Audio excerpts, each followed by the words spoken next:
بسم اللہ الرحمن الرحیم۔ اللہ کے نام سے شروع کرتا ہوں جو بڑا مہربان نہایت ہی رحم والا ہے۔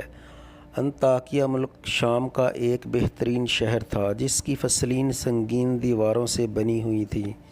پورا شہر 5 پہاڑوں سے گرا ہوا تھا اور شہر کی آبادی کا رقبہ 12 میل تک پھیلا ہوا تھا۔ حضرت سیدنا عیسیٰ علیہ السلام نے اپنے حواریوں میں سے صادق اور مصدوق رحمۃ اللہ تعالیٰ علیہ نامی 2 مبلغوں کو امر بالمعروف کے لیے اس شہر میں بھیجا۔ جب یہ دونوں شہر میں پہنچے تو ایک بوڑھے چرواہے سے ان کی ملاقات ہوئی جس کا نام حبیب نجار تھا۔ اس نے پوچھا کہ آپ دونوں کون ہیں اور کہاں سے آئے ہیں اور مقصد کیا ہے؟ تو ان دونوں نے بتایا کہ ہم دونوں حضرت عیسیٰ علیہ السلام کے بھیجے ہوئے مبلغ ہیں اور اس بستی والوں کو توحید اور خدا پرستی کی دعوت دینے آئے ہیں۔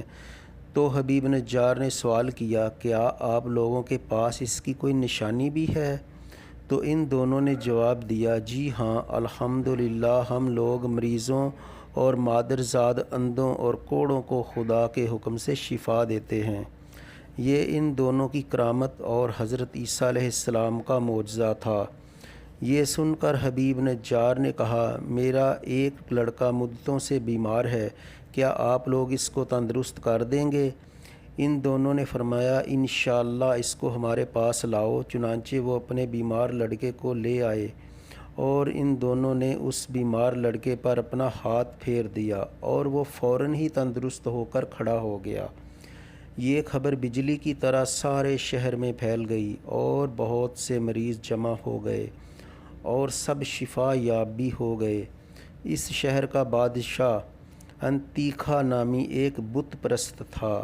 وہ ان دونوں کی زبان سے توحید کی دعوت سن کر مارے غصے کے آپے سے باہر ہو گیا اور اس نے دونوں مبلغوں کو گرفتار کر کے 100 درے لگا کر جیل خانے میں قید کر دیا۔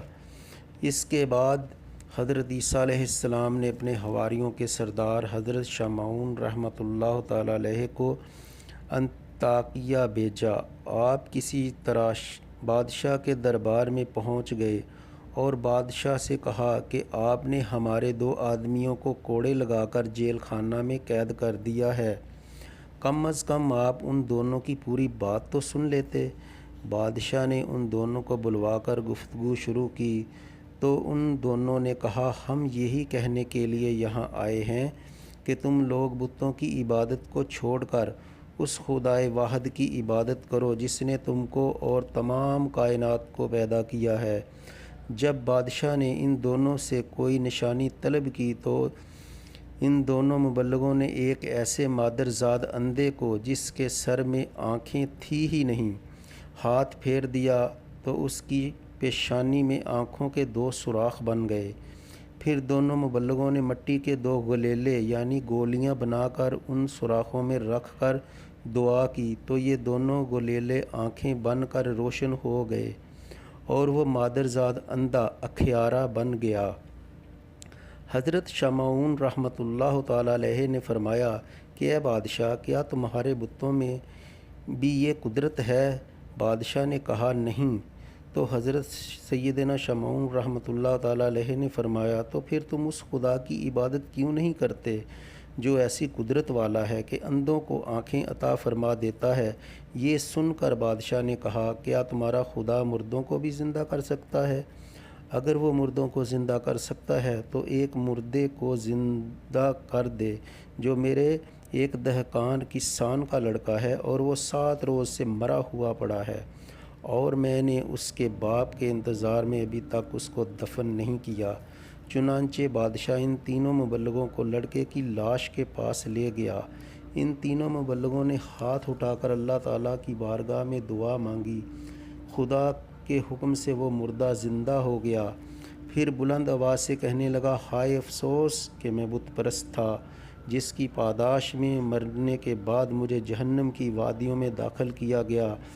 میں تم لوگوں کو عذاب الہی سے ڈراتے ہوئے اللہ عز و جل شانہ پر ایمان لانے کی دعوت دیتا ہوں اور تم لوگوں کو نصیحت کرتا ہوں کہ خدا کے پیغمبر حضرت سیدنا عیسیٰ علیہ السلام کا کلمہ پڑھ کر ان تینوں مبلغوں کی بات مان کر ان لوگوں کے ساتھ اچھا سلوک کرو، کیونکہ یہ تینوں حضرت سیدنا عیسیٰ علیہ السلام کے حواری اور ان کے فرستادہ ہیں۔ یہ عجیب و غریب منظر دیکھ کر اور مردے کا بیان سن کر سب کے سب حیران رہ گئے۔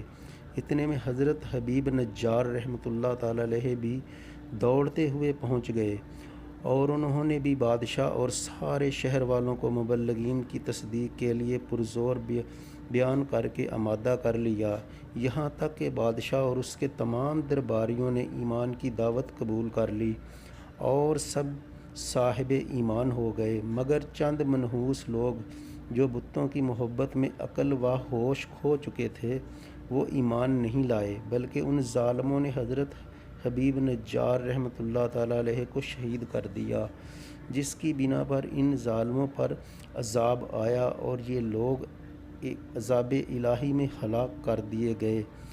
ویڈیو اچھی لگی تو اسے لائک اور شیئر ضرور کریں، اپنا بہت سا خیال رکھیں اور ہمیں اپنی نیک دعاؤں میں یاد رکھیں۔ السلام علیکم۔